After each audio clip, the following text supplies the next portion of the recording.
Well, welcome to the show. This is our view from the bench.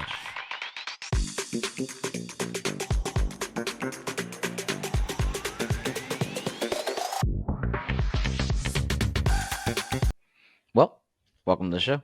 I'm Brendan, taste tester for the Art Club. And I'm Corey, window cleaner for the squash team. And happy Monday, man.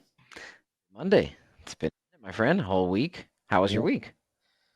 Ooh, a lot of work, man. Unfortunately, that's why we didn't get to do an episode. I had to work 2 Ducks games and 2 nights of Peso Pluma concerts. So I was just basically living at Honda Center all from Thursday through really today, even with my day shift. So just a lot of work is kind of what I did over the weekend. What about you, man? Pretty much nothing. Pretty much the opposite of that. I actually took a lot of me time this weekend. Tried to just kind of spend some time doing nothing, getting stuff done around the house, and just going on walks with the dogs and stuff. Went to church with my dad on Sunday and got some food. Other than that, just kind of hung around. Watched a lot of baseball, to be honest with you, which we're gonna get into soon. Can't blame But you there. yeah, seriously, it was kind of getting really good right now. Yes. We're gonna hold off on the baseball though, and we're gonna start with what we normally start with on Monday, something that we just concluded. It was actually a pretty good Monday Night Football game. Yeah. I know that the game was happening, but how much of this did you watch? I got to actually watch the entire second half once I got home. I turned it on right away, and I knew the baseball game at that point had gotten out of control. The Astro one. We'll talk about that again later. So I was like, I'm just going to stick to the football game, and it was kind of sluggish. Niners, I don't know, they lose 2 straight, but nobody's going to go undefeated. And even then, like, they didn't have Trent Richardson at left tackle. Deebo Samuel's out. It's just weird because I expected them to bounce back from a loss and having the extra day for a Monday night game to be prepared and ready to go. And they just didn't look as sharp as I would expect it, I guess. The only thing I thought about this actually before the show, because a lot of people would say that because everybody's ready to give, and I'm not saying that's what you're doing. I'm mostly saying everybody, but since you mentioned it, that's why I'm bringing up the point. Everybody's going to be ready to give the Niners this. Well, the only person that I feel really is, I mean, I'm not saying that people aren't impactful, but the quarterback is the only one I was like, okay, if you don't have your starting quarterback, then that's understandable why you don't. Absolutely. Why you may not be good. You don't have a hurt left tackle. I mean, yeah, I get that he's the best left tackle, but the whole point of the sport is next man up. Oh, your best wide receiver. Well, Justin Jefferson, arguably the best wide receiver in the league, regardless of whether or not the best wide receiver on the field, is also not playing over there. So I just want to oddly give the Vikings credit. It's really surprising that Kirk Cousins showed up in prime time, right? Against arguably the best defense in the league. It's weird to see. I was shocked. I like I said, I expected not that I expected the Niners to run away with the game. I just expected them to get a lead and then just kind of take care of business from there and kind of keep, especially like you said, no Justin Jefferson by the Vikings the last couple weeks, but Jordan Addison, which rookie of the year offensive player. Look at that. I called great it. game. Great game. He's had a great season. He had a great night. Him and Kirk Cousins have just been on, I mean, just in sync from day one. And I think with Jefferson out, it's going to even get more and more better because they'll have more time to work on it without having Jefferson there on the field, which at first I thought might take away from Addison and all the attention defensively would go towards him. But maybe that'll start happening here in the next couple of weeks after the games he's had. Especially after today's performance, it seems like the Niners forgot that he was even on the team. Yeah. I get that Justin Jefferson is good, but you shouldn't be looking at him while he's just standing on the sideline in the street clothes. You don't have to guard him there, guys. You should pay attention to the people actually suited up. And they weren't watching him today. Addison, that is. Yeah, which great game. Another thing about Addison helps my fantasy team. Oh yeah, that's right. You have him on your team. Yeah, which you won. I know you won huge actually. Jordan Addison could have had probably negative the amount of points he got for you, and I think he still could have won. So yeah, I'm off to a good start. I'm feeling good, especially after Yahoo gave me a D+ on my draft. I'm feeling much better about what I'm doing. Yeah, take that, Yahoo. Just suck it. Kirk Cousins actually did pretty well. Put in those you like that shirts because 35 of 45, only 10 incompletions on 45 throws. That's really good. Niners have a good defense. Not necessarily saying that they're intercepting everybody, but the amount of pressure that they put on people and quarterbacks specifically, obviously, he's almost bound to throw a lot more incompletions because he's going to be just throwing the ball away. That didn't happen tonight. 378 yards, 2 touchdowns. Did throw a pick, but they came out on top, and the defense stepped up at the end with the interception. You see that? Yeah. Oh, yeah. I mean, that guy came out of nowhere. I honestly thought that was going to be completed by Brock Purdy there, but it's another one of those off balance, kind of the opposite shoulder that you throw off of, and they always say those are the ones you should never throw because they don't get as much behind them, and that ball just floated up there for them to intercept it, ended the game, and like you talked about, Cousins, 45 attempts. That's a lot for him to be like. That's a lot of throwing. That's efficient. And against it, like you said, a really good defense for the Niners. That's a lot of attempts and a lot of pressure coming at you. And surprisingly, he only threw the one pick, but two touchdowns and 378. That's a hell of a night. And in the Monday Night Lights, that's the Right? that's the crazy part about it. Everyone's always worried about the primetime Kirk. Well, he showed up today for real this time. You like that? Actually, I like Kirk, especially after the quarterback show. So yeah, good for you. More. Good for Before him. I was kind Happy of for like, him. yeah, he's okay, but yeah, I mean, I never disliked him, right? No, never. It was just kind of there. He was just like, yeah, he's a quarterback. He's good. Like they're average, whatever. But yeah, you get to kind of know him more in that quarterbacks episodes that we talked about on Netflix before. And yeah, he's much more of a bigger, much more of a fan of his, and kind of hope the Vikings figure it out and maybe make a run at the Lions for that division because I did pick them to win. I don't think it's gonna happen. Well, you never know. We'll see. That's a one-score game that they won. Maybe turning around their luck in those at least. I think they were winless in one-score games this year up until this point. So the tides might be turning. The ships might be going the right direction over in Minnesota. It's about time. We had more football this weekend. So before we get to what I really would like to talk about, which is baseball, let's get the rundown going. Let's run it down. What started as a very one-sided game turned out to be quite interesting in the end. Jags and Saints duke it out on Thursday night, and Jags start hot. Going into the fourth quarter, Jags held the 24-9 lead, and the Nolans offense looked pitiful. Carr started cooking that sweet jambalaya late and would have had the game-winning touchdown if Moreau didn't drop the most wide-open TD. His teammates had his back, but they still took the L. Jags take it 31-24. Does Chicago have something going on? No, they just played Washington and Vegas. Deontay Foreman stole the show here as he accounted for 3 total 120 yards. All backup quarterbacks today, as Jimmy G and Justin Fields are both hurt.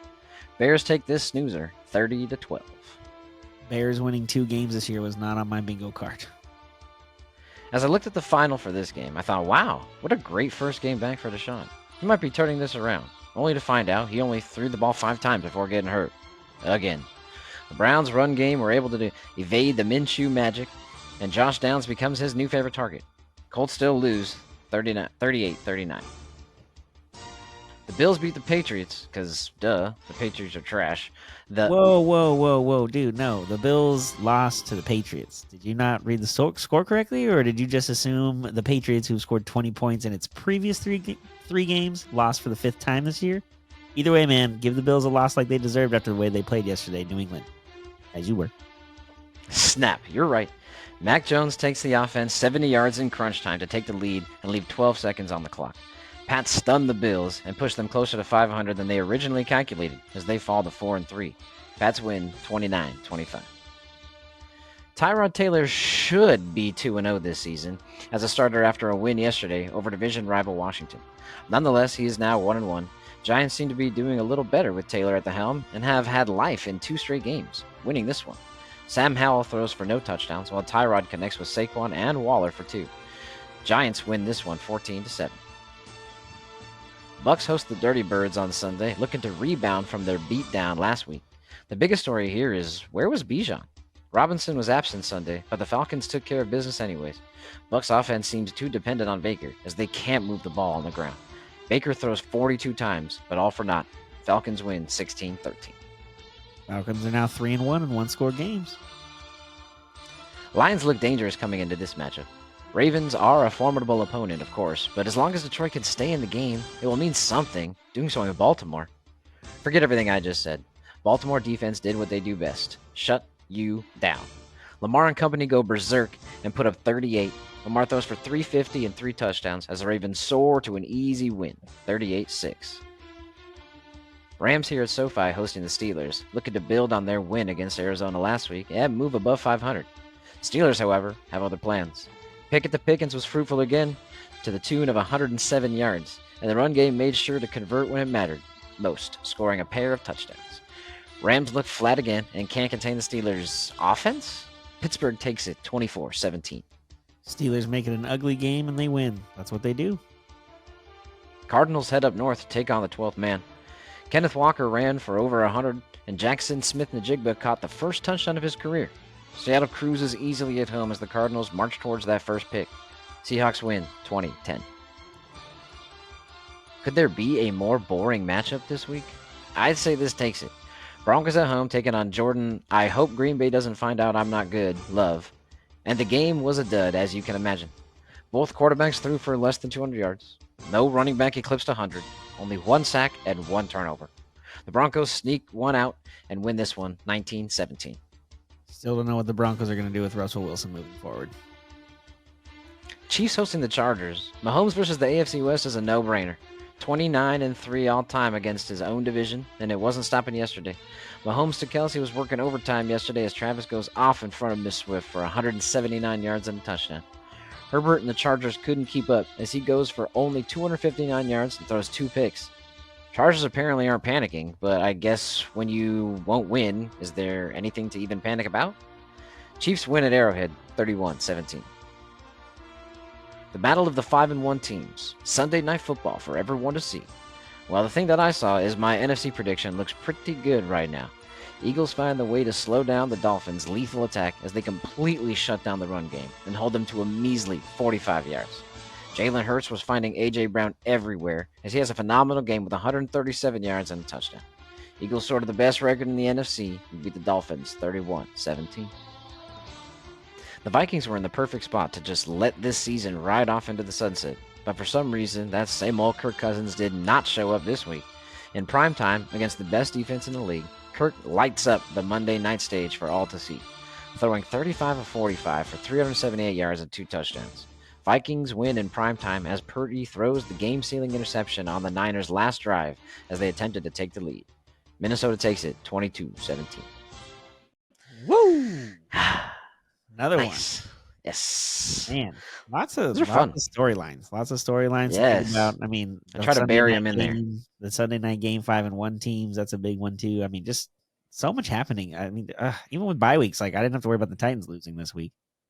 You know what's crazy is I know it doesn't happen on purpose. It's all organic, obviously, or is it? Because it might be scripted. But the NFL now, obviously, there's duds like Packers, Broncos, who maybe thought that might be a good one, but obviously kind of sucked. But it's crazy how they make the season not knowing how it's all going to fold, but then they just have like these perfect timing matchups. Like they're like, I think the Eagles and the Dolphins should play, and they just happen to both be 5-1, both be in opposite conferences. They won't see each other until the Super Bowl if they both make it. So it just kind of makes these very interesting, and then it obviously turns out that way too. So I don't know. Yeah, no, scripted, you're right. This the schedule. I would love to be in the room with the person or computer, I guess, who probably does it at this point with the formula that makes the schedule and how it decides what. I know the Monday night, Sunday night part is all obviously be included in that process too, especially early on before you start flexing games. So like it would just be really cool to see how that process is like done behind closed doors. We do have an example of how they've done it completely wrong, obviously, by putting the Giants in like a bunch of primetime games this season where they're absolutely trash. So there's one example of where it goes wrong, but there's a lot of examples of where it goes right. Yeah. One of those matchups that we want to kind of dive deeper into is actually one that ended up being lopsided, but not a lot of people saw that coming into it. The Detroit Lions at 5-1, handing over to the Baltimore Ravens sitting at 4-2. So something's got to give. Either they're going to have the same record after this, or someone's taking a nice leap, and Baltimore might be falling behind if they lose this game. What'd you see? Man, Baltimore there was nothing that the Lions could do that day. It was not their day. They did not look like they knew what they were doing. They looked out of sync offensively, which is what their whole team is kind of predicated on, is their offense kind of gets going and then the defense has a lead to play aggressive with. That was not the case against the Ravens. The Ravens looked like who we thought they were going to be. At least I thought they were going to be before the season started. This is the offense I've kind of expected all year. I mean, the Lions also could be part of it. They did just go down and win in Tampa. They're feeling good about themselves at 5-1. The whole, everyone's talking good about the Lions and how excited they are for them. So maybe they were a little full of themselves too and didn't get really prepared for a really good opponent. I mean, Baltimore defense is no joke. No, no, obviously. Now, I feel like they're always no joke. I don't understand how teams create that culture where they just seemingly always have a good defense. Yep. Obviously, it's more than culture. They seem to draft well as also, but I don't know. Them, the Steelers, Those are seem the like two those that teams. come to The mind right Niners off the bat. recently, yeah. There's a lot that kind of have that thing. When I first saw, I didn't get to catch this game. This was, I think, one of the morning games. Again, I was super busy all morning, hanging out with my dad and stuff. So when I saw the score, my first reaction was like, "What the fuck happened?" Like, it's okay to lose in Baltimore, but damn, Damn. by that I Yeah. don't know. That was a smackdown. Goff and company looked good. You know what else is crazy? Is I looked because I had to play Jameer Gibbs. I had a bunch of my normal players and I haven't played him. He hasn't gotten over 9 points before last week. When I saw the score, it was like 38-6. I was like, dude, he obviously did nothing then. They kicked 2 field goals and he probably did 23 points yesterday. He had pretty much Wow. all the yards. He was the only Lions player to play, and that was actually a touchdown. My guess is they either missed the field goal or went for two. I didn't look into it, but he did score a touchdown. Yeah, he's the best game of his career, but not the team. The Wow. team got shellacked. Worst game of the season. Pretty crazy. Luckily, I Yeah. played him. So Yeah, good thing. Yeah, well, the bye weeks have started to come to play in fantasy too, so now it makes things a little more interesting. plus my 4 injured reserve players. Ooh, ouch. That's not fun. Yeah. The other game, though, that we're moving on to is one of the ones that we were kind of shocked with. Again, I might have even stumbled a little bit when I was writing the script. The Patriots beat the Bills Yeah. in a football game, a regular season football game. Yeah, this game counted. This game did Yeah. count. The Yeah, I didn't see much of it, all of it, but I saw the last drive as a highlight because I had just seen, the intermission between the morning and afternoon games. Well, yeah, where they morning for start. us on the West Yep. Coast. They have like recaps and stuff. So they showed the drive there, and I was like, wow, that was actually really impressive. He drove it down. Like if I closed my eyes and you just told me who wasn't throwing it, I thought Tom might have came back because it was crunch time, less than 2 minutes. Left 12 seconds on the clock, scored the touchdown, boom, done, call it a day. That's some Tom Brady-esque stuff. That's the only time I've ever said that about Mac Jones, and I'm not calling him Tom Brady, but I'm just saying Definitely don't that do looked pretty that. good. Yeah, no, I mean, the Patriots are alive. I know it's 2 wins only, but it's it's early the AFC. If you can somehow get to 9 wins, maybe even 10 if you can get to a wild card spot, and if the Patriots get hot, I mean, we talked about when you did a recap, I mentioned how they scored 20 points in their previous 3 games combined. I Yeah, mean, they scored 29 in this one, so obviously they figured something out. Now that could be partially because you're playing the Buffalo Bills, which is a division opponent. We always talk about how those matchups are different because they know each other so well. Especially the same coaching staffs have been there for a few years. They kind of know what you are good at and what you're not. And Bill Belichick at the end of the day, like we've wondered, has he still got it? He still knows how to get a good defense and shut things down for at at least least focus on what enough. they're strong at and make them do other things that they are weaknesses. And then ultimately Buffalo. Oh, Buffalo, man. Okay, I'm sorry. What is a Buffalo, dude? I don't understand that team at all. I don't get that week to week. It's so. I Kind mean, of I know it's reminds me of like NFL, the but man, Bears with Jay Cutler, kind of. You know what I'm saying? I do remember you mentioning that before. But they're just frustrating to watch. And then there's always these clips. It seems like not every week, but a lot of weeks where Stephon Diggs is watching a replay of something and he's getting upset on It's the breaking sideline. something. Yep. Yeah, like Allen just looks sometimes on the bench like he's not really all in the game. I don't know. It just something looks off over there. And the other team that is excited about this game and the Patriots at winning is the Dolphins because the Dolphins Yes. Took they the L, definitely needed obviously. some help in the division race after their weekend. Yeah, it wasn't good. And they're still a game up because of this loss. Otherwise, they'd be tied. And they obviously lost the only head-to-head so far, so they would be technically in second place. But none of that happened, so it didn't really matter. It was great to see. But that's technically the game that we want to talk about next. Those Eagles. Eagles. I did think this would be a tad bit closer. I thought the Dolphins offense would be able to keep up a little bit more. I didn't realize how run dependent they are Yep. because they amassed 45 yards, like I said in my rundown. 45. That's it. The Eagles just look better as a whole. I don't know if it mattered that it was in Philly. I don't remember. I mean, the only thing that might be good is that whole sideline where they're 100 and they're 80 degrees. That's probably the only thing that might have helped. Other than that, they just look like the better team. So Yep. they didn't seem like themselves. I think that's due to that stout D line. Dude. They have all those Georgia Bulldogs. Man, that defense is so good. Like you talked about, that D line is crazy. They give a ton of pressure and make everything. And like you talked about, if the Dolphins offense is predicated on running and getting guys in motion and getting the defense kind of moving around and confused, uh, there was no opportunity that the Eagles defense shut down everything they tried to do on the ground.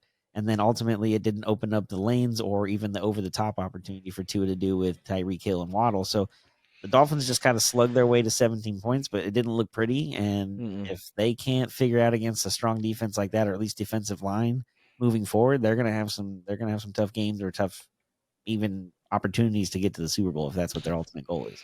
Their main back was only Mostert, who's kind of their like go forward back. They didn't have their shifty back in a chain. Obviously, he's on the injured reserve. They didn't have their other a little bit more shifty back. He's also kind of a forward, but Jeff Wilson, he's still trying to recover, get off the IR. So there's other pieces that were missing from the run game, but I really would have mattered against the Eagles yesterday No, yesterday. right. So it but they need to figure it out going forward because all anybody has to do is watch the blueprint of that game, slow down the run, you slow down the offense. Yep, That's basically absolutely. how they run. So I don't Don't know. be It was shocked kind of if weird. the Patriots play the Dolphins the next time and they don't run a lot on them. Yeah. Miami did like try. Tyreek had a good amount of yards. I know he scored, but it's just that defense is so good. Like Hill is, he's going to do what he does, but especially the run game. It was just shut down. It was shut down. And that's where they run best. I looking up their defense on PFF, they're ranked second overall against the run. So only allowing 45 yards is kind of their norm. Yeah, Man, and you talked about Tyreek scary. Hill was able to get a little bit and got a touchdown on the back end. So if the back end is the only real weakness the Eagles have had at this point so far, but as we are going to transition here and tell you that is not going to be a problem, I think, moving forward after what they did yesterday No. or this morning. Gosh, dude. Do they do anything wrong? Doesn't seem like it lately, right? My gosh, bro. They can't. I can't. They just get all the right people. That guy, you're rebuilding. Oh, okay, yeah, we'll take that. And they're Yep. getting it from you guys. Titans gave them Ah, Kevin Byard, man. But you know what? I'm not even mad about it. The Titans are 2-4. It's time. This group had their chance. It's time to move on. yeah. It was pretty bad. So the trade is great for the Eagles. Howie Absolutely. Roseman is just a legend. He doesn't know how to do anything wrong. Apparently, he could just build this team because that's the one thing that they needed. So again, Eagles get Kevin Byard. They trade Terrell Edmonds, a fifth and a sixth round pick to complete the deal. That's pretty much the trade. Terrell Edmonds is not good, to put it as the least. He grades, as I looked up, as the 61st best safety in the league. Let me put it this way: there's roughly two starting safeties on each team, and there's how many teams in the league? 32. So that's 64, and he ranks 61. Pretty So bad. in theory, he's arguably one of the worst safeties in the league. Yep. What they did though was acquire Kevin Byard, who is arguably the best safety in the league. Okay, according to Pro Football Focus, Byard posted a 79.5 defensive grade last season, ranking ninth among all safeties with at least 500 defensive snaps. As PFF also mentions, though, his 92.3 coverage grade is the highest among all safeties since 2020. So he's been doing this for 3 years. And amongst those 3 years, he's the best safety in the league. Yeah. So they just That's patched the only hole that they have.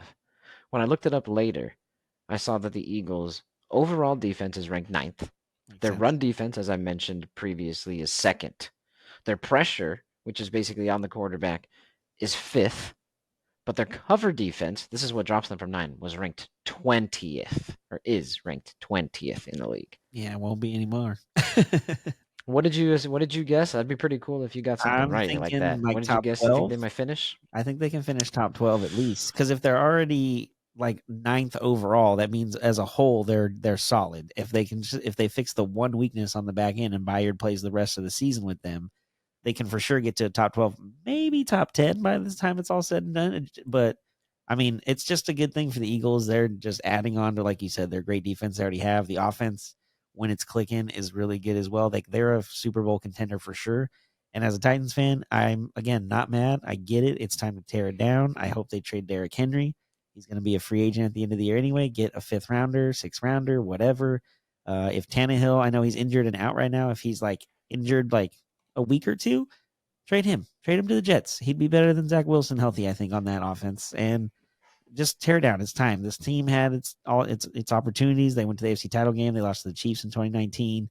They've But who never doesn't been. lose to the Chiefs? I That's know, not. but they've never been That's farther than respectable. that since. So it's time to move on. And I don't want Vrabel to get fired. I think that's not the problem. I think this group or era of players, it's just they had their run, and now it's time to find the Move next on. group or era to build on. So I hope Sometimes it they just keep. doesn't work. I hope they keep the coach. I love Vrabel. I think it's time to get ready to tear it down and rebuild. Like start Willis, start Levis, back and forth. I don't care the rest of the way at this point. I got other teams and things to worry about, I guess, the rest of the way this calendar year. So I'm not too stressed about the Titans right now. You've had a respectable team though for the past few Yeah. seasons. Even if you don't make it far, at least you're not cellar dwellers. You don't have to wear bags over your head per se. So No, at least it's been respectable. And to your point, sometimes it's just good to just kind of like reset it. Yeah, You got to exactly. reset it and see what goes from there. Yep. The thing though that I think is, to your point, going to increase the Kevin Byard, or having Kevin Byard's going to increase their overall cover defense, is the best thing for cover defense is what? Pressure on the quarterback. And what do they do well against? Dude. Pressure the quarterback. So they got all the right guys to make the quarterback throw within a 2 seconds or less anyways. So if he's doing his job like I know he knows how to do, the Philly is going to be scary. Yeah, and the fans are gonna love him. He from everything I've ever seen, he seems like the most locker room friendly. Everybody loves him. He's a good dude. So the city's gonna love him. He's gonna fit in perfectly in that team. I expect them to have no issues. Who's the defensive coordinator for the Eagles right now? Do you know? I don't know. It's brand new because they lost him. He's the previous defensive coordinator is the current head coach of the Cardinals. I don't know who he is. So it's not Jim Schwartz anymore. I know he was there a few years back because I was going to say if it was Schwartz maybe, but never mind. It's gonna be nuts, but good for them, I guess. Like I said, that's kind of who I thought. I think they were rebuilding, and I think they were just shy last year. I know that I do think the Chiefs were a better team last year. I don't know how well. I know they traded for Hardman, right? They got Miko Hardman back. Yep. Who they picked up. So I know they understand a few of their flaws that they're trying to patch now while they can. So we'll see how lethal they could be going forward. As long as Kelsey stays healthy, he's putting up 180 yards a contest. I think that would be okay. But somebody's got to be in attendance for that to happen. We've noticed lately too. True. That's the way. You see, she got a little 87. Yeah, exactly. But if she can't be at every game, let's see what happens moving forward. I just want her to go away. Not like her specifically. I don't know. I'm so over it. It was like kind of funny, but I thought it was not gonna be. It's just so like the NFL is like really pushing it, and I thought it was just gonna be like, oh wow, this is happening. Like I thought the NFL was just gonna cover it. You know what I mean? Not push it. No. So no, they're pushing, and they're gonna try to get more of an audience and get more numbers and more money. That's all it's about, man. Well, there was tons of an audience. Tons, me included. That's what I was watching instead of football tonight for the American League Championship Series. And I think America, besides a very, very small portion of Texas, can all have a nice sigh of relief tonight. Absolutely. Seeing that the freaking Houston Astros are out and the Rangers are going to the World Series. Wow. First time they've been back since what, 2012, right? 2011. They lost to the St. Louis Cardinals. That's the David Freese MVP series. So they won 10-11, not 11-12? Okay. Yep, correct. They lost to San Francisco, who was coached by Bruce Bochy, so kind of there. Right. But yeah, no, I'm with you. Everyone's excited except for people in Houston that the Astros lost. Nobody wants them to win anything ever again, regardless if there's only 2 or 3 guys left on that squad from Don't care. 2017. Doesn't matter. We're always going to boo them till the day I die. Do not want them to win anymore. I'm happy for the Rangers. Like I said, I like Bruce Bochy. They've been great, man. The Adolis Garcia has just killed that series. They went out and got Jordan Montgomery at the trade deadline from St. Louis, and he's been great. He's 3-0 in the postseason. There's nothing that the Rangers don't have. The weirdest thing, though, is the road team won every game in the series, which is bizarre to think of. But we talked about earlier when we were prepping, like, this also happened to the Astros in the 2019 World Series against the Nationals. The road team won all 7 games there, and the Astros lost Game 7 at home as well. So things can happen. They're But susceptible to losing at home, that's for sure. yeah, well, they had a losing record this year at home, which no team has ever made it to the World Series with a home losing record in the regular season. So that continues. How did the Diamondbacks do at home? I don't know off the top of my head. We'll have to look it up. Dang it. Okay, I'm gonna look. But regardless, Texas now having won the AL is going to host the World Series starting Friday, regardless of who wins the other game we'll talk about. But I know you wanted to talk about a little side note of how Adalis Garcia was somehow brought into the Texas Rangers organization. Okay, quick note. 43 and 38 at home. Okay, so we're good. Sweet. All right. So it's possible. As long as I just want to make sure we don't have to like break some crazy statistic that's never happened or something. You know what I mean? Like, oh, great. Right. Good Yeah. call. So Good call. yeah, the series was honestly really good because I thought, oh my gosh, Houston goes down 2-0 at home. They're Yeah. going back. Oh my god! And then there's like, oh wow, they won. Okay, well of course they're gonna fight back. Oh dang, now they tied the series. Oh my gosh, they freaking took the lead, won all three in Arlington. Now they're going back to Houston. It's like, okay, Rangers still have life. Going to say, okay, anything can happen in Game 7. And this was a beatdown. 11 run. I think it was 11-3 final. Yep. Oh my gosh, crazy. Crazy. But back to your comment. On December 21st, I saw this tweet. I forgot who it was from. Sorry. I'll make sure to get the credit next time. On December 21st, 2019, the Texas Rangers paid a nominal sum of cash, undisclosed, to the St. Louis Cardinals for the rights to a 26-year-old outfielder with 17 major league at-bats. His name was Adalis Garcia. In the ALCS this year, Garcia's hitting 357, 400, and 893 with 5 home runs and 15 ribbies. Just lighting it up. Which is exactly why he won the ALCS MVP. The most RBIs in a series in postseason history. I mean, he just was hitting the shit out of the ball. I mean, dude, he was beating it, man. You get pegged in Game 5 and create that brouhaha on the bottom of the 8th, and then Houston to go back in the top of the 9th and get the lead and get out of town with a 3-2 lead. You got to think the entire deflated Texas locker room would just lose it. But they talked about it in the postgame. I think it was Nathaniel Lowe was doing the postgame interview, and they asked him about what was the difference with Bruce Bochy here? Because you've been here since the beginning of this rebuild, like the longest. He's the longest tenured player. And he said it's his even calm demeanor. No matter how high our highs were, or how low our lows were, he was always the same guy. We went about our business the same way. You know, we'd lose like 6 in a row and we'd not score anything and he'd be okay. And then they'd go on a tear and beat people by 8 or 9 runs like they did tonight. And he'd just be like, okay, cool. Like it's regular season. We're just as long as we keep doing our job. So I don't know. I'm excited for the Rangers. It's going to be a crazy series. It's weird though if you think about it, this isn't the first time the Rangers will play in the World Series in their new stadium, but it's not the first World Series played in their new stadium. Oh, because of COVID? 2020 was played in Houston at Texas. That was the first year the stadium opened, and they used it during the World Series when the Dodgers won that series against Tampa. So it'll be the second World Series games played in that one. Not all 7 of them this time, obviously, but it'll be Texas hosting it this time as the actual AL champion. Wow, that's pretty crazy. Good old Texas. They had good rules during that time. Good for them. Okay, so anyways, who cares about this? I'm pretending to care about the Rangers. Don't care. Going to Texas? That is the big question now. We are going 7. Diamondbacks pulled it out today, dude. Win 5-1 in Philly. Luckily, they got them quiet early. Got a couple home runs early. Put up another run. Finally, Longoria freaking got a base hit and a nice ribby. That's what I've been waiting for. Hopefully, that makes him feel good and he can bring that bat tomorrow. But it was a good game. I've tried to watch and pretty much watched almost as much as I could. And it was good. I was just happy that was the outcome. Did you catch any of it? Okay, so I did the opposite. Okay. I was working today, so I was in the store. We have control of like 20 TVs, so I can put anything on sports related, doesn't matter. So at 2:00, my boss Tim was like, "Oh, hey, the game's starting soon." I'm like, "We're gonna wait a little bit." And he was like, "What do you mean?" I'm like, "We're gonna wait like 20 minutes, see how the game starts, because if Philly gets out to an early lead, it's gonna be rocking in Philly. It's gonna be over, and I don't want to watch it." He's like, "Okay." Yeah. So about 23 minutes go by, and I check the score on my phone, and it's 2-0. And I'm like, "Okay, not turning the game on." Like I'm avoiding it on the TVs at that point. So every 15 minutes, 20 minutes, I check my phone. Okay, they're still winning. Oh, 3-1. All right. Oh, 5-1 in the 8th. Oh my God, we're gonna do this. Like I can't. And then right before I left, everyone's like, they won. I'm like, I know tomorrow's going to be stressful. I was so ecstatic. Merrill Kelly was dealing, and the boys had their bats ready. That's exactly what we needed. Yep. This sets up Suarez fought game 7. And I like how the rookie did in his game 3 performance. Mm-hmm. I know now though that the Phillies have some film and some Yep, bat of at course. bats against him.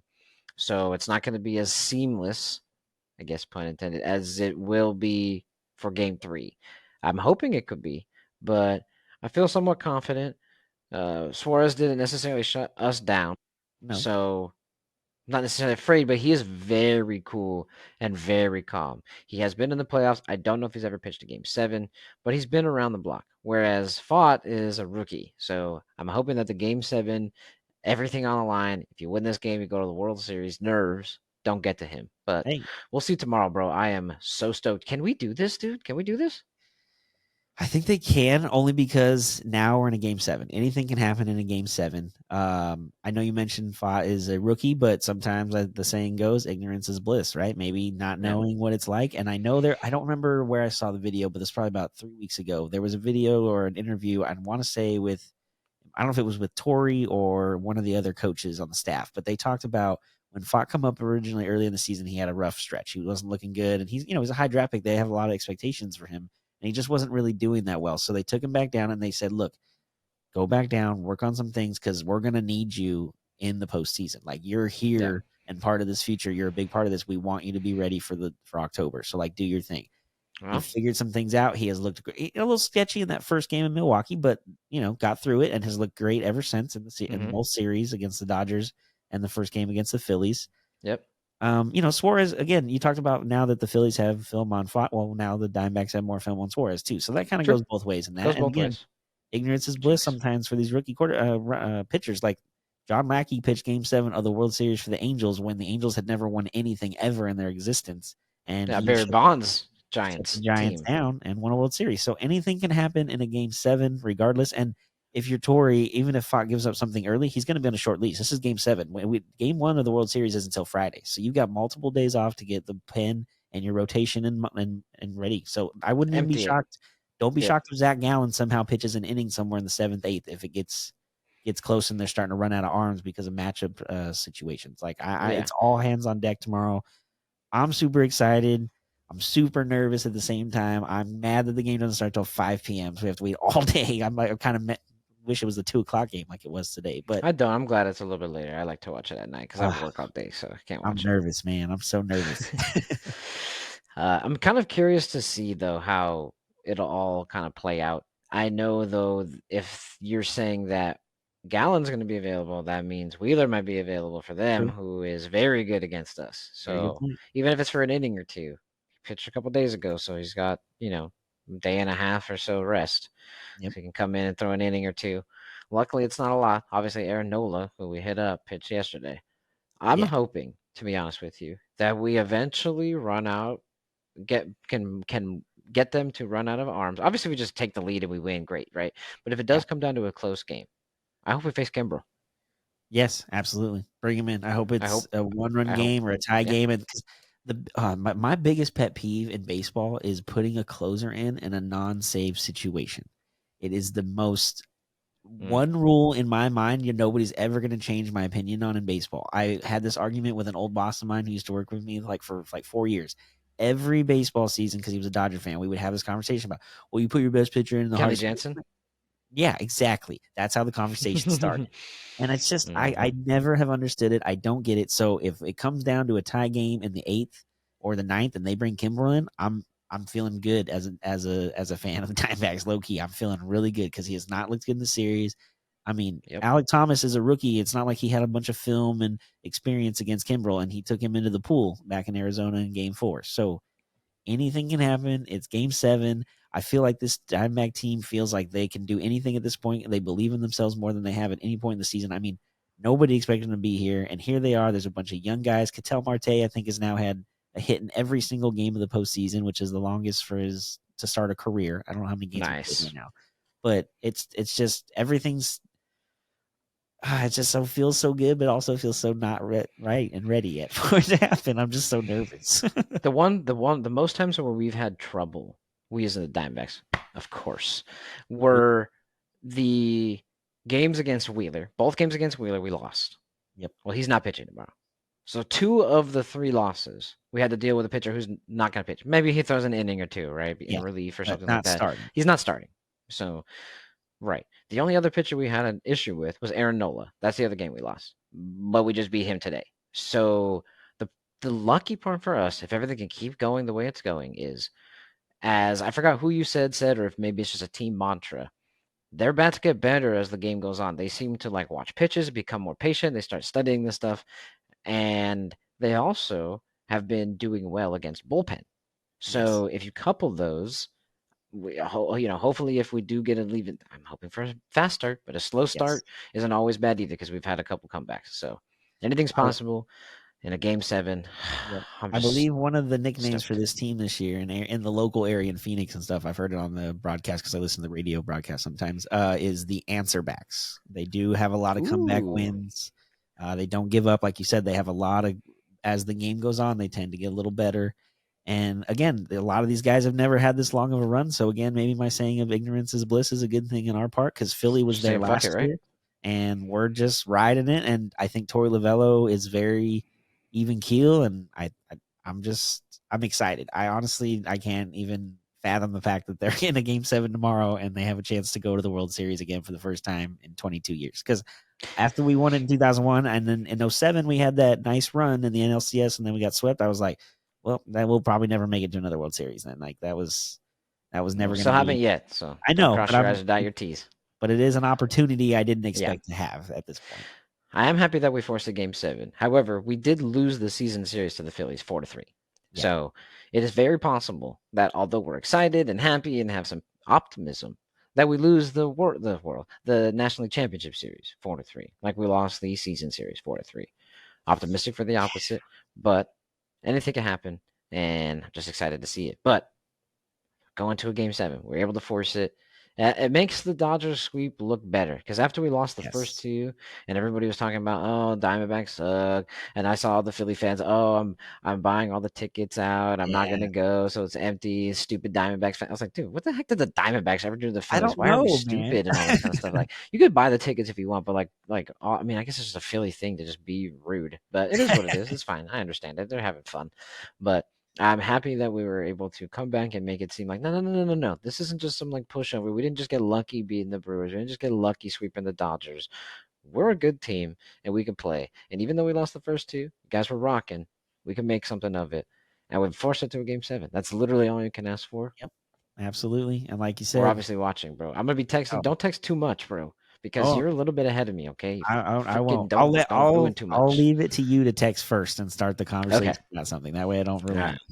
All right. Unless and okay, the only one I will say is if it's the final out, I will beat you to it just because I can't avoid that one. Okay, that's fine. That's fine. That's fine. That's okay. That's late in the game. Yeah. Yeah. I mean, late in the game, man. We didn't. I know it's been a few days since we did the episode, and it was over almost a week ago now that it happened. But Aces finish it off in New York, man, and get a back to back title in the WNBA, first time in over 20 years. They as in the Liberty were somebody that were not able to force that game 7 like the Rangers and the Diamondbacks were able to do in these championship series. They were down to 2-0 going home, beat the brakes off of them in game 3, and going 2-1 into game 4. It was only up to Liberty to at least force it back to go to Vegas. Yep. And they couldn't do it. They couldn't do Nope. it. Even without 2 of their starting 5 in Vegas, they were able Yeah. to come away with the win. Yeah, Vegas. I mean, it was at least this game was close. All the other games in the series had so far have been a double-digit win or more, or like almost 20 for Vegas in the first couple. But this was a 70-69 final for the Aces to win. Liberty had the ball last. They had a post up and then it passed it out. There was a wide open 3 in the corner. Went wide right and didn't even hit rim. It was wide right. Dude, it wasn't even close, bro. No, Who was that, and why did they shoot that? Are they normally good I at threes? Because that was an well, air ball, complete air ball. I know for sure it wasn't Courtney Vandersloot because I think she was on the opposite side of the court. So I'm not sure who it was that shot it, but it was one of those 2 where it had been passed 2 or 3 times and they were under 3 seconds. So I think she wasn't originally supposed to be even getting the ball, and everyone else was covered, and it was kind of a scramble. So she took a shot. It got tipped up in the air after it was airballed, like you said, and that was it, man. The Aces win again, back to back. Becky Hammon, 2 for 2 as a coach too in her first 2 seasons. I mean, and again, as even though I was rooting for the Liberty because I'm an Anesky fan, I'm not mad the Aces won. The Aces are a good team. Asia Wilson's Yeah. awesome. Their celebration from last year was great. This year was even better. There's a lot of post game of them talking about we did 4 shots last year, we're doing 8 this year, and they were calling out. I don't know who was that said who voted Asia Wilson fourth at MVP, and then they were trying to see who called it out. I mean, they just seemed like a really good team, a close group of girls that just play ball, and they're very good. And I wouldn't be shocked if they come back next year and try to do a three-peat. Yeah, definitely, definitely. I like the team. They killed it during the regular season. They ran through the postseason. 3-1 isn't a beatdown, but it's close to a sweep, and you gotta give it to the other thing. But my question is, why didn't Sabrina touch the ball? It started with Brianna Stewart in the post on the last possession, Yep. and Sabrina didn't touch the ball one time. Not one time. Yeah. You start with Well, your best player. You couldn't find your second best. Like, come on, man. well, to be That was honest just with a you, horrible, horrible last possession to it lose the was. finals. That's a horrible I last possession. couldn't agree more with you. Like I said, it looked like a scramble and more of a situation that the defense was just prepared for what they were going to come. I'm not mad about them starting the ball down low into Stewart, though, No. because when you're in a 1-point game, you have a 2-time WNBA Finals MVP Yeah. and champion right there, then you go to her. Now, once the double team comes and you kick out, I see where You gotta find Sabrina what somewhere. happened, but Sabrina needs to get either that open. or it's got to be Courtney. Like I would think Courtney Vandersloot is one of the best 3-point shooters in WNBA history. That was the reason they brought her over from Chicago. I don't know where she was on the court, or even if she was on the court, I guess maybe. Yeah. But I just, I'm with you. I'd say it should have been a better opportunity, or somebody with a higher percentage of shooting from 3 to have that actual last shot there. But it is what it is. The Aces win, and now we wait to see what the Liberty do in the offseason to try to rebuild. I mean, they're basically tried to build a super team by bringing Stewart and Vandersloot in and a couple other things. So, but the Aces, man, they look prime ready to rock and roll for another title next year if they come back with the same squad. Yeah, especially if they can keep everybody. That's for sure. You actually learned during the award ceremony because I saw pictures and stuff after. And I saw obviously the videos and stuff on ESPN or Yeah. whatever. That Mark Davis on the team. I didn't even know that. At least he gets Oh, to yeah. win something. You know what I mean? Like he'll never win anything with the Raiders, but at least he gets to win, WNBA championships. That's good Okay, for him. back to back. First Vegas professional team title last year when they won, because the Vegas Golden Knights hadn't won yet. Good for them. Good for them. We're gonna keep it at basketball, but we're gonna take it over to the men's side. Thank you, ladies. Enjoy your off season. Yeah, for real. Tomorrow night, though, man, is opening night for It's the back. NBA. We are finally here, man. Excited for it. That's for damn sure. Oh, yes.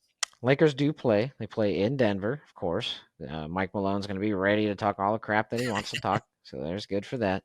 They unveil their first banner, and my response is, of course, who cares? And you know what? One of those people is probably Jokic, to be honest. He probably doesn't. I mean, the way he reacted when they won, he didn't want to go to the parade.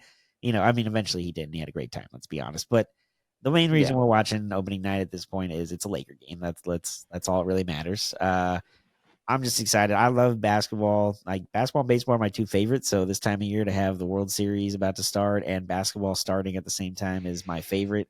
You know, I'm ready, man. And Lakers start at 4:30. It's before the NLCS Game 7 even starts. So I'll definitely be watching that, and then I'll turn the other one on the other TV, and I'll have them both going. I'm just excited to get basketball season started. We both talked about earlier when we were prepping that we were both excited about this Lakers squad. Almost feeling too good sometimes, maybe a little nervous, but definitely excited for them to get started and see what they can do. That's what I'm kind of nervous about. Like I look around, and most of the time before the season starts, I like to find the holes in the team. And last season, I was able to find one big, giant, glaring hole. Oh, And you mean that previous huge seasons, black hole over there that was Russell that Westbrook? was Russell, the zero, the big zero. He's not a zero as a person. He's a great No. person. It seems, and he's doing well in the In the other locker Clippers. room. Yeah, it just didn't fit. Yeah, it just didn't fit. But yeah, so normally I can see like glaring holes and stuff like that. But when I look at this team, the only hole, but that's the hole for every team, is injuries. So Yep. there's nothing crazy that could or couldn't happen. I don't foresee it. But this team looks pretty well built. We have skill at each position. We have vets with experience, and we have youth with talent. We have talent all over. We have size on the wings and talent there, which we normally don't have. Normally have Um, nothing on the wings. That alone is a besides huge LeBron, improvement. Well, yeah, but I mean, other than that, there's never any right? depth at that position, but this time there So is.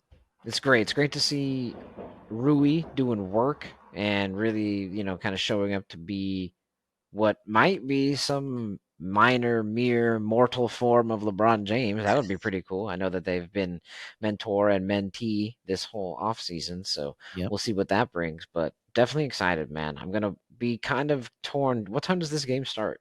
4:30 tomorrow. And the other At the reason I'm same really damn time as the baseball game, basically. basically, yeah. Jeez. And Okay. another reason I'm excited for this team is you talked about Rui being with LeBron also. Well, he also had a whole summer with Phil Handy and not Yeah. just thrown into in the middle of the season. True. Reeves had like the FIBA tournament where he played, so he basically already had a Oof. preseason before, and he played great. So he's ready to go. AD has looked amazing in the preseason. I think he played 5 of the 6 games, so off to a good start health wise. Yeah, I just like you said, this team is deep. Torian Prince will Yeah. be starting in the 3 position next to Reeves, D'Lo, and AD, and LeBron. So Nice. Jackson Hayes is a big guy on the backup center position. He can run the floor and block a lot of shots. I Of think course. I just Christian Wood, of course. I mean, dude, Wood offensively will be huge. I mean, he's defensively he'll be a little bit of liability, but he's there's gonna be lengthy. games. Yeah, there's gonna be games where AD might have to have the night off, and you're gonna need some power on the offensive side of the ball to kind of come up with that missing part. Yeah. So I get it. I like I said, Perfect. this team is well built. It all makes sense. I think Gabe Vincent's going to be good. I think he's kind of a scrappy backup. Honestly, I hope if things go right, I think Gabe Vincent could be like a 6 man of the year candidate. I think if he can come off the That'd be bench, sweet. average like 12, maybe 15 points a game, play some Denver solid 15. defense within the system that Darvin Ham and them are 5 running, and assists. having AD or Jackson Hayes behind him. I think he can have a great season. And like you said, it's almost a little worrisome because if you feel too good, there's not a It lot of feels too players. good, dude. Yeah. I'm Yeah, trying to find holes and I can't find them right now. yeah, I'm with you. Which one of the holes that is going to come up this year is, well, if you're depending on who you're talking to, Devin Booker is going to probably be a black hole this year. It sounds like he's going to take every shot he gets. Yeah, he's gonna just shoot everything that he wants, huh? Well, he said that they're gonna be like unstoppable, right? They start in Golden State. Yep, against That's tomorrow. CP3. Yes. So basically, Chris Paul goes there, and then he invites his old team over for the first game just to kind of get the gang back together. Got a couple new pieces, actually a handful of new pieces. They basically rebuilt that bench, but Yep. it's going to be interesting. I'm rooting for the Warriors. I just don't like these thrown together super teams. Um, you might consider, LeBron. I don't consider duos super teams though. But when I all agree. these craziness, I mean, these three are insane. So uh, I respectfully want them to lose a lot because, as Booker said, he respectfully doesn't know how the league will be able to guard them. You think that's kind of like Jaws last season's I'm fine in the West? You took the thought right out of my mind. When I saw that the other day when it came out on TV or on ESPN, I was at work and my coworker Philip and I talk basketball all the time, and I was like, "Is that not exactly what you said? Is that not the same thing that Ja did last year about the Western Conference? Like before I could even think about it, that was the first thought I had was, Mm-hmm. why did you What say about the that? Now there's a Celtics? target on your back. Like it just, yeah, so dumb to think that far ahead. And that's why again I feel good about the Lakers with LeBron being there because they know like talk all you want, we're gonna show up on the court, we're gonna play and let our game speak for itself. And Yep.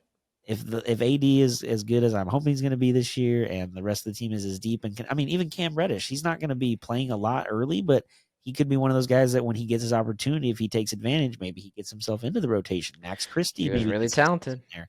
There's a He was lot of drafted young top 5. yeah, there's a lot of young talent on this team on the back end that could maybe work their way into it. And injuries do happen. There's no NBA team I'm sure that's ever made the whole season without at least a couple. So Yeah. even if they're short term, there's going to be something. There's going to be guys that are going to need to step up. And I think it's a nice mix of, like you said, young and old, wise, and just I think they're going to be good, man. I'm excited. But I'll I put feel it together really well. yeah, but I feel bad for the Suns because it's not the same thing. It's kind of like the Lakers the last couple years. It's just thrown together with all these random pieces. I It's don't no feel bad for him. continuity. Screw him. Well, I guess Phoenix thought not they were bad the for them, but shit. They've been so well. We went to the finals. We've been running deep playoff runs. We got Chris Paul and Devin Booker and Aiden and what? And nothing to show for it. Booker's the God, only guy left from that squad that went to the that's finals this awesome. year.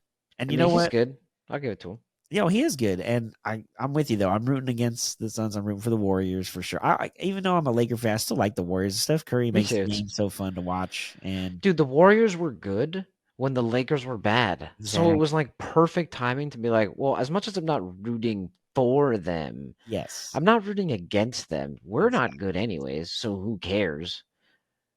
yep, Why not root for him? So yeah, it was hard not to like absolutely. Steph and Clay and the whole gang, especially their first year when they had like what was the guy? Iguodala, obviously, Yeah, and Andrew Bogut, Livingston, and yeah, Livingston for Bogut. Yeah, so that's who was David oh Lee that first year. yes, wait, was Barbosa? Barbosa was Leandro there for at Barbosa? least the first, if not two, the first two. Yeah, right. Yeah, Yeah, and because was I what's his think name he's there on for? their Or coaching did staff no? He now. Another one. left.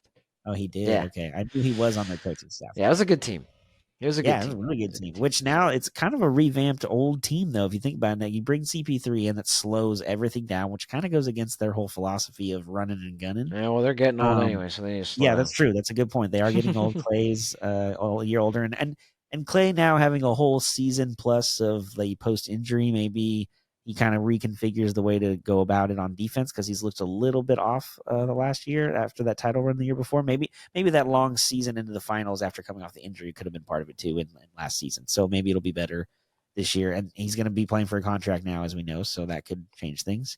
I mean, Draymond Green's not starting the year on the opening night roster. I mean, he's out with an ankle injury. Not that it's a huge one, but still something to keep an eye on. And again, how do they fit CP3 and all this, and how many, and if he can make it through a whole season, he's another one of those guys. As the playoffs come, he always gets hurt. So He be seems interesting to see. malleable. I think he'll be able to fit in the scheme. I'll give you the injury stuff. Yeah, and I mean, if you're CP3 and you're running pick and roll with Draymond or Kevon Looney at the top, and you've got Steph and Clay in the corners, if they collapse on you, you're going Hello. to get a lot of open floaters, or you're going to find a lot of open 3-point shooters. And two of those guys are the best 3-point shooters of all time, almost by the time it's all said and done. Yeah, I don't think they can collapse. I think you're just gonna get floaters all day. You know what I mean? Like how Right? you can't leave Stephen Clay on the corner. Like, hey, Hey, yeah, no problem. No, go get him. Go yeah, get go him. ahead, Yeah, go yeah, get yeah. Chris Paul for a layup in the paint instead of me out here in the three where I'm shooting more Which is than like a layup. Yeah, yeah, right. to them, dude, it is. The other exciting thing though is Wemby, man. I'm excited to see what he can do for the Spurs. Not that I think they're going to win a lot this year, but it'd be fun to see what he actually does. And Curious to see how he plays. Yeah, yeah, I don't know. I don't want to. how I'm many games he curious. plays too.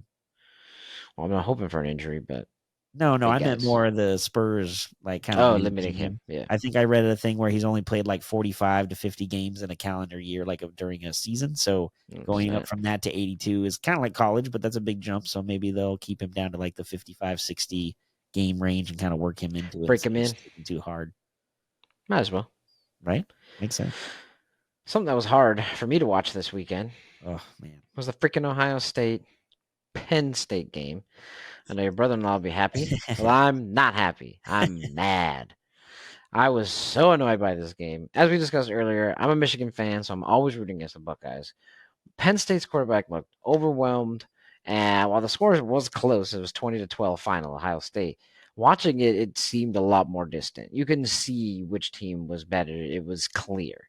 Penn State looked outmatched, especially after losing their defensive player. He got hurt in I think the second or third quarter, so he was out He was out for the rest of the game, and it was kind of all downhill from there. They couldn't move the ball. I think sometime in the fourth, my parents came over because we were watching it a little bit.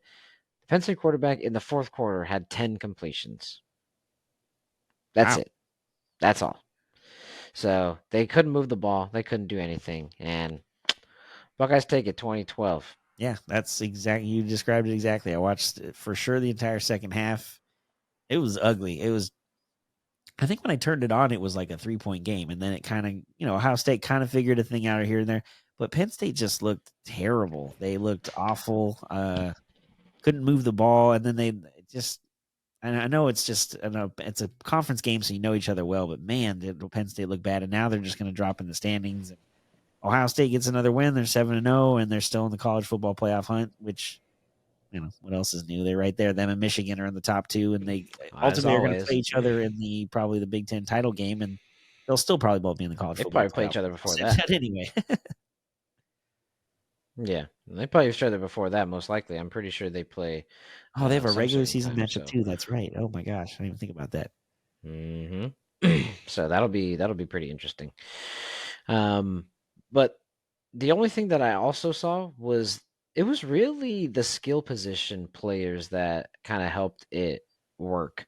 Um, the quarterback for Ohio State isn't really that good either. He's definitely no CJ Stroud or any of the numerous quarterbacks they've honestly had recently that I don't know if it's just he's really young, but he does not look that great. The good thing though is that as long as you can get it to one of those guys, like the Marvin Harrison Jr. you see on the screen, he's gonna end up doing work with it. 11 catches, 162 yards, and a touchdown. So That good. pretty much will call it a wrap. I'm pretty sure Penn State's points was 4 field goals, so they couldn't score at all. No, they didn't get And any. they were 0 for 12 on their first third down attempts, or 0 Oh for my gosh. 13. And then I think they finally converted one at the end before they eventually lost anyways. So Yeah. It was ugly, like I said. I think it was 10 to dumb 6 game. after the third, and then Ohio State just kind of took over the fourth quarter, and it was over from there. Yeah. Moving on. Oh man, Stupid I'm Buckeyes. okay. This next one, I feel so bad because I totally screwed this. It's my fault that North Carolina lost the game. I'm gonna say it right now. I went and looked and I didn't see it at first, but their undefeated season is no more.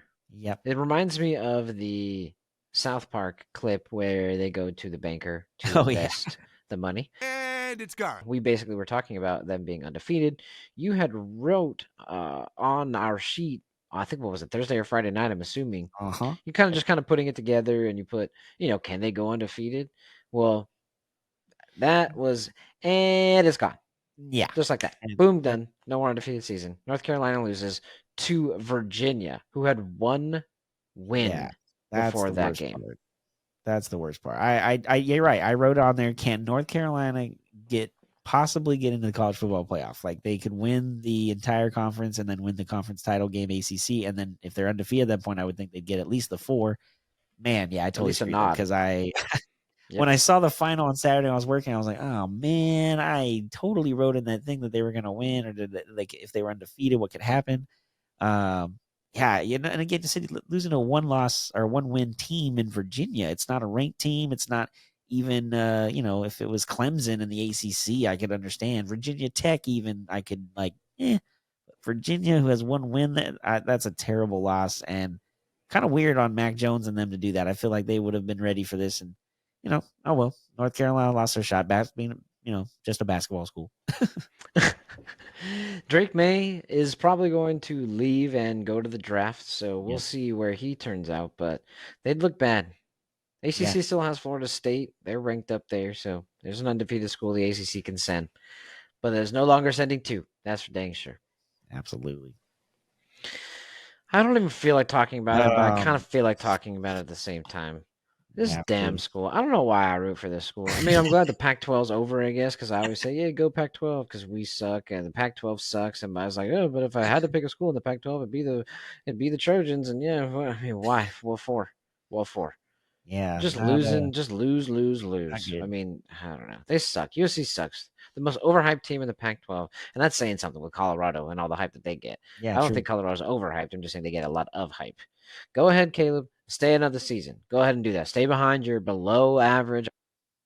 Stay behind to hang out with a team that has no defense. You just keep losing all these college games, but at least you have NIL money, right? At least you have that. I'll tell you now, the rest of your team that is talented, they're moving on to Yep. the next stage. They don't have the NIL money that you get. They're going to go get the real money from the contracts that the NFL can offer them. So I have a feeling you can go, king of campus and, blah, blah, blah. But USC is going to be lit up, especially moving to the Big Ten Big next Ten. year. You think Yep. you're going to be playing these Penn States, Ohio States, and Michigans, and when you lose into Arizona, Utah Utes, and no offense to Utah, I'm not trying to be rude, go Utes, but barely making it, escaping Arizona States and unranked U of A's and all these teams, man, come on. Going to Colorado and barely moving out of that one, like, dude, almost giving up their comeback. How are you going to handle Michigan? No, no. Go ahead. Stay. Go ahead. Do it. Do it. I dare you. Go ahead. Have fun.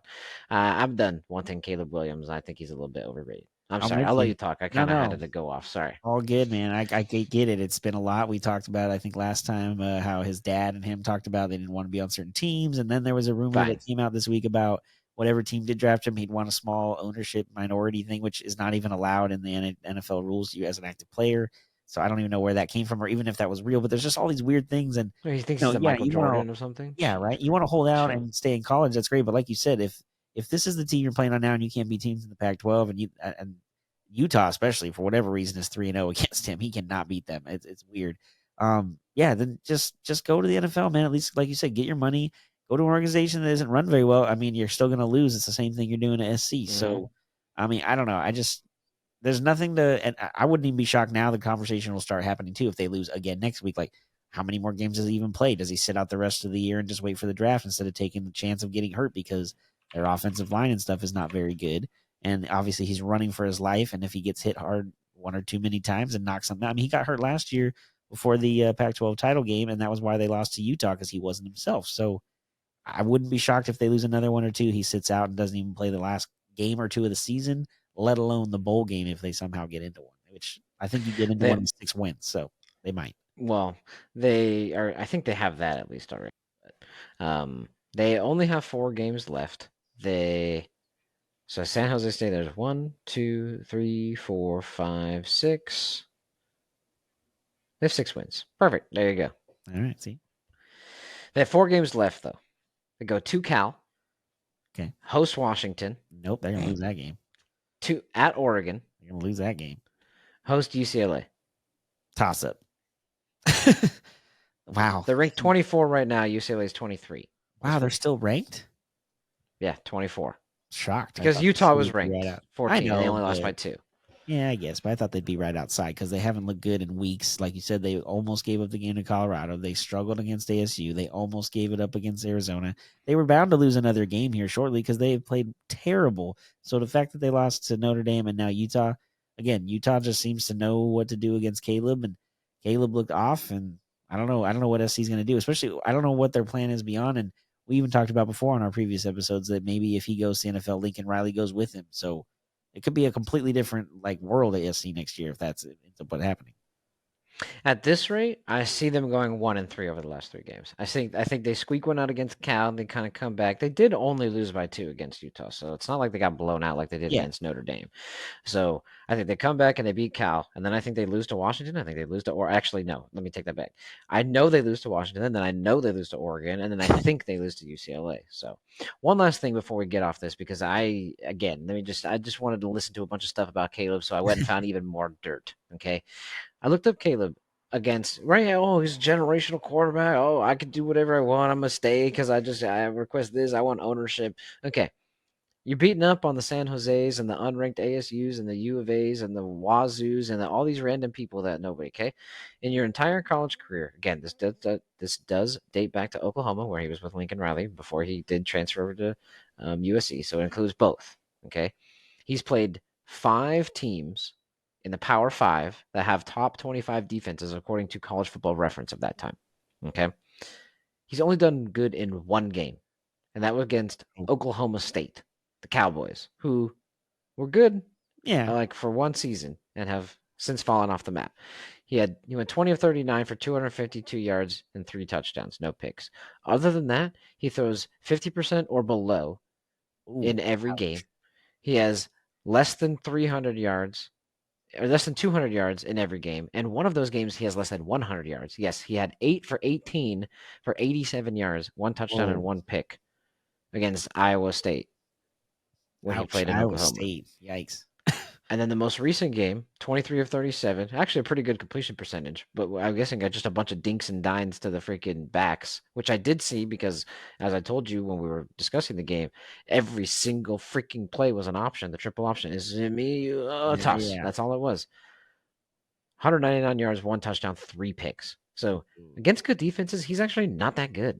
So I don't know. I don't know what he keeps claiming again. I'm not saying he's not good. Yeah, good luck to you in the NFL. If you do great, good. I'll bite my tongue, and I was wrong. I'll say it here. I was wrong. But I don't know if I will be because everyone keeps talking about these Patrick Mahomes comparisons. Yeah. And maybe you do have it. Maybe it is. Patrick Mahomes wasn't some highlight reel in college. So Very good point. we'll see. But to you. And I don't know if I want you on my team anymore, though. Well, you might not even be a Cardinal fan this year anyway, so who True. knows where you'll be rooting. Taking applications over the winter. Depends on how it No, ends up summer. at the end of the year. Yeah. Summer. Yeah, exactly. Speaking of ending, our Monday episode is now ending. Yeah, We made still it. have obviously our final section, but that was a good one. We covered a lot, got back up over the week. A lot of stuff did happen, including the finals finish for the WNBA. We're gearing up for the World Series. We already know Ugh. one of the teams that's going for it.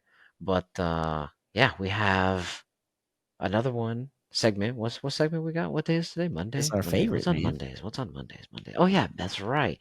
Milk Monday. Oh, Monday. I cannot believe a fine woman like this produced a guy like Stifner. Dude! That chick's a MILF. What the hell is that? MILF. Man, I love facts. Yeah! MILF Monday. Milk Monday. All right, buddy. so what with fact the do you have for me today? NBA season kicking off tomorrow, I decided to go NBA for the fact today. It's kind of funny, but in a weird way. The Seattle Supersonics, who, mind you, have not been a team since the end of the 2007-2008 season, have Okay. a more recent playoff series win than the Sacramento Kings. And I know you're going to say, well, the Kings were in the playoffs last year. And I was like, yes, I get it, but we're not talking Win. about making an appearance. We're talking about winning a series. Just one series. Wow. Yeah. So the last playoff series the Sonics won was in 2005. And in a weird way, they did beat the Kings in the playoffs in that series. The Kings' last playoff series was in 2004. So they've been a couple times since, but they have not won a series since 04. And we're talking about the Sonics who have moved to Oklahoma City. I mean, most people don't even think about the Sonics unless you just No, take the that's how jerseys. long they've been in Oklahoma City. Right? Even though, fun fact for you too on this, the Oklahoma City Thunder have a star on the back of their jerseys like the rest of the teams that have NBA championships, and it says 1 on it because the Sonics won in 1972, I believe. Huh. Well, there you go. I mean, if we can move them from Minneapolis, although we didn't do the name change, that's where I kind of feel like you're like, well, I guess if you fit the area more. I mean, Yeah, there's no but Supersonics over. Also, the Houston Oilers became the Tennessee Oilers, which then became the Tennessee Titans. So they still own the rights and everything to the Houston Oilers uniform and logo and stuff, which is one they're going to wear this season at some point in time, which I'm really excited about. So who's championship? Who has the championship? The Texans or the Titans? Unfortunately, none of them, so it doesn't matter in that case. But I was just talking about the uniform part. Yeah. Well, then there you go. Nice. Well, thank you. That was a good fact. I like that one. That's pretty crazy to think about. Yeah, the Supersonics don't even one. Obviously, they don't exist, but most NBA fans, especially casual NBA fans, maybe know that they have existed, but they're like, "Oh, that's an old team." It's not Yeah. that old. 2007, 2008. That's fairly recent. Maybe I'm old, and that's why I'm saying that. But It's so It's pretty cool. recent that Kevin Durant was drafted as a Sonic and played 1 year as a Sonic before they moved to Oklahoma City. So, wow, true, and he's obviously still playing now. I mean, Yeah. granted, he's towards the latter stages of his career, but still, he's still there, yeah, still here. exactly. Last doing work. active player I think to play for the Sonics in their history. Well, good for you. If you like those facts, we got more of them. Yeah, Where you can they gotta find 'em? remember to find us on Spotify, Apple Podcasts, and YouTube by searching Our View from the Bench, so you can hear or see some of our other episodes. Exactly. Also, don't forget to follow us on Twitter and Instagram at OurViewFTB. How's the rest of this week looking for you? Are we gonna Oh. have a Friday episode? Much easier this week. Much easier this week. The Ducks are on the road. I do have a Jonas Brother concert I'm working on Sunday, so Sunday's gonna be Nice. crazy, but the rest of the week should be pretty easy and calm. We'll definitely have a second episode, maybe Thursday or Friday. We'll have to talk about that after, but definitely down Okay. for a second episode this week for sure. Cool. And just looking forward to get through a pretty calm week. I'm actually off tomorrow, which is nice. So I'll Nice. start the week off really easy tomorrow and sleep in as much as I can after this crazy weekend I had. So how's your week looking? Fairly normal. Like I said, I had a busy one last one, hanging out with a bunch of people, but this one seems chill. Just another Monday, and gonna work through the week. Nothing special. Just Well, good old stuff. I wouldn't say nothing special. There's like a big game on tomorrow or something, I think. Yeah, I'm trying to like worry about it too much. Yeah, I I'm know. trying not to like. I mean, I'm not even like a fan. If you think about it, you know what I mean? Can't even tell.